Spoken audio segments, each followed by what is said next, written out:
Sunday, my sermon was on hope in a broken world for broken people. You and I fit both of those issues.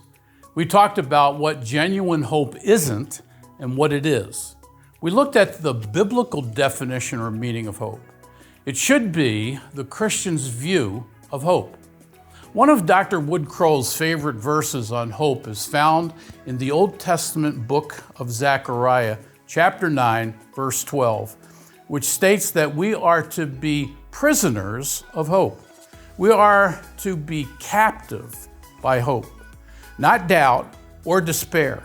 We will continue to talk about hope in my next sermon, so hang in there if doubt and despair seem to have hold of you more than hope does.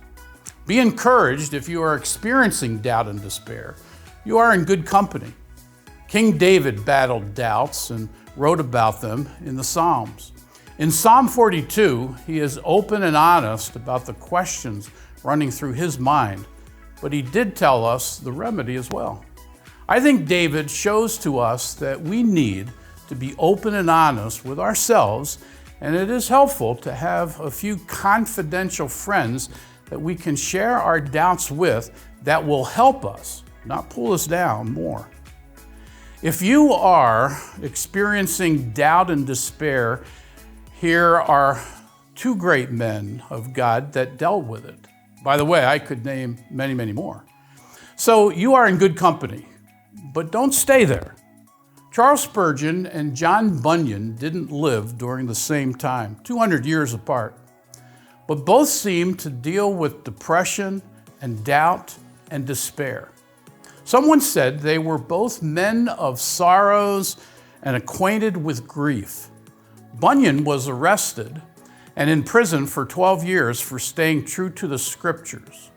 When he went to prison, he said his heart was almost broken to pieces because of his blind daughter. It was in prison that John Bunyan wrote his famous allegory about the Christian life, Pilgrim's Progress. The great preacher Spurgeon, they say, would weep by the hour like a child and not know why he was weeping. It's told that Spurgeon's favorite book besides the Bible was Bunyan's Pilgrim's Progress. He said he read it at least 100 times.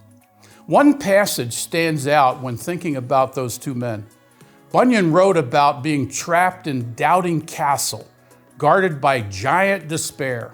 Ever been there? Here is how the main character, Christian, and his companion, Hopeful, two key characters in the book, finally escape.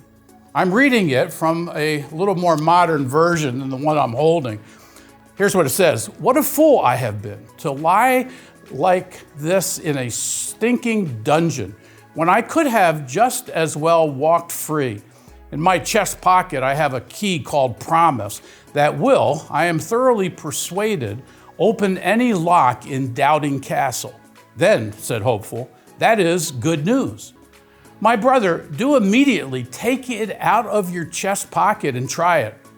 Then Christian took the key from his chest and began to try the lock of the dungeon door. And as he turned the key, the bolt unlocked and the door flew open with ease, so that Christian and Hopeful immediately came out. Now the key, the promises of God. God's precious and great promises Peter talks about in 2 Peter chapter 1, verse 4. Where was the key? It was in his chest pocket, pointing to his heart. Psalm 119:11 tells us that I have stored up your word in my heart that I might not sin against thee. Christian, Hopeful, take the promise of God and believe them and trust them. They will unlock the despair and hopelessness you might be experiencing.